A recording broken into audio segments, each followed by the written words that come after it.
Long before the prophecy that would mark the end of Aurelda's golden age, another prophecy began, one born of a single meeting beneath the Great Ceiba tree, where two souls would sow the seeds of love, loss, and a harmony that would echo through the very essence of the Lumina. The Aurelda Chronicles Trilogy, Book 1, Prophecy of Resonance, Part 1, Chapter 1, The Song of the Ceiba. Beneath the endless saffron skies of Aurelda, the harvest festival unfolded in vibrant splendor. The gathering was more than a celebration of abundance. It was a ritual of connection, uniting the city-states of Solara and beyond, in honor of the delicate balance between light and life. The Ceiba Grove was alive with song and movement, as flutes and drums resonated with the hum of the great tree itself. The air shimmered with golden light, and lanterns swayed gently among the branches, their flickering flames casting a warm glow on the throng below. Achan moved carefully through the crowd, his amber eyes flicking from one dazzling scene to the next.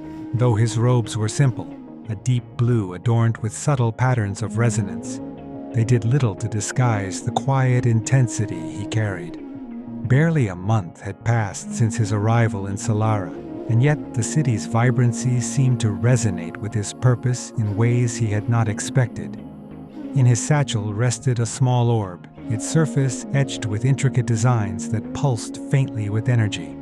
It was a device he had spent years perfecting, meant to translate the Lumina's resonance into something tangible, a vibration one could feel and measure. He felt its weight as he adjusted his grip on the satchel. It hummed softly now, as though eager to meet the energy of the grove. But as Achan approached the heart of the festival, the pulse of the device seemed almost secondary. His gaze was drawn upward to the great Ceiba tree at the grove's center. Its roots dug deep into the earth, where they twined with the sacred flow of the Lumina, while its branches arched wide, like arms embracing the heavens. Around it, people danced, sang, and offered prayers in reverence. It was here, beneath the branches of this tree, that a voice rose above the festival's din. The melody began softly, like a ripple across still water, but soon it grew into something larger, weaving through the grove and into the hearts of those gathered. Ix'Quil's voice carried not only beauty, but reverence, her song a living connection to the Lumina. Standing at the center of the ritual, she was a striking figure, her robes flowing in hues of earth and gold, adorned with symbols of balance and light. The golden threads woven into her dark hair caught the flickering lantern's glow, and her movements were fluid, as if she were a part of the tree itself. Her song drew more than attention. It resonated deeply, as though the grove itself responded to her call. Even Achan, so accustomed to analyzing resonance with logic and precision, felt the pull. He stood rooted to the spot, his satchel forgotten at his side. As her song ended, the grove seemed to exhale. The gathered crowd erupted into applause, yet Ix'Quil's gaze drifted past them, landing on the man standing at the edge of the light. As she stepped forward, curiosity sparking in her dark eyes. "You're not from Solara," she said, her voice steady but curious. Achan hesitated, caught off guard by her directness. He nodded. "No, I've only just arrived. I came from Elaron." Her brows lifted slightly. "Elaron, the city of radiant temples and scholars? She studied him for a moment. What brings you here?" "The Lumina." He replied, then smiled faintly. Or perhaps it's more accurate to say the Lumina brought me here. Intrigued, she took another step closer. "In what way?" Achan reached into his satchel and produced the small orb. Its glow brightened faintly in his hand. "This is a resonance device," he explained, holding it up so she could see its intricate patterns. "It amplifies the Lumina's harmonics, translating it into something we can feel, or even use." Ix'Quil's gaze sharpened. "Use? The Lumina is not a tool to be wielded, scholar." "No," he said quickly. "That's not my intent. The Lumina flows where it wills. I don't seek to control it, only to understand it, to harmonize with it. She regarded the device for a long moment, then reached out and brushed her fingers lightly over its surface. The Lumina cannot be tamed. She said softly. It is the pulse of life itself. And that's why I'm here, Achan said. to learn what the Ceiba Grove might teach me.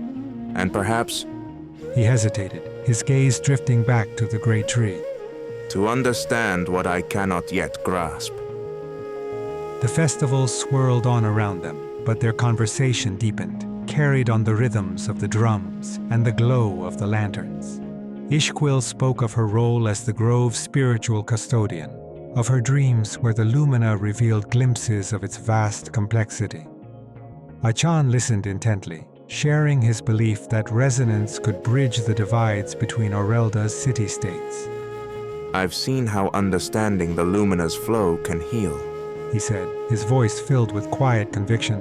Not just bodies, but communities. Imagine what it could mean for the city-states to find unity through harmony. Her expression softened slightly.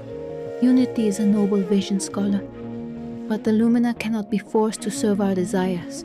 It must be honored or it will falter. Then perhaps it is balance we seek. He said, his amber eyes meeting hers. They walked together to the base of the Ceiba tree, its roots aglow with faint luminescence. Ix'Quil knelt and placed a hand on the bark, her voice barely above a whisper. This tree has stood for generations. Its roots touch the heart of the Lumina. It listens to the dreams of Aurelda. Achan mirrored her gesture, placing his palm gently against the bark. The surface was warm, alive. And do you think it listens to us? She looked at him, her gaze steady and knowing. The question, scholar, is whether we are listening in return. For a moment, they were silent, the sounds of the festival fading into the background.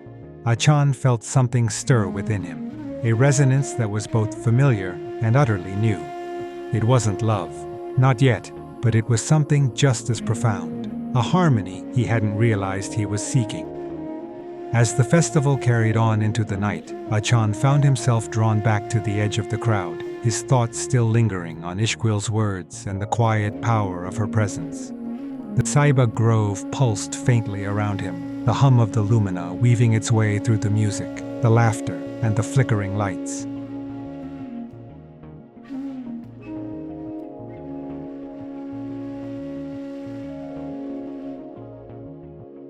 Read or listen to the first 10 chapters for free at Aurelda.com, where you can also stream the audiobook on 11 Labs Reader, download the ebook, or order the paperback. Find the link in the description below.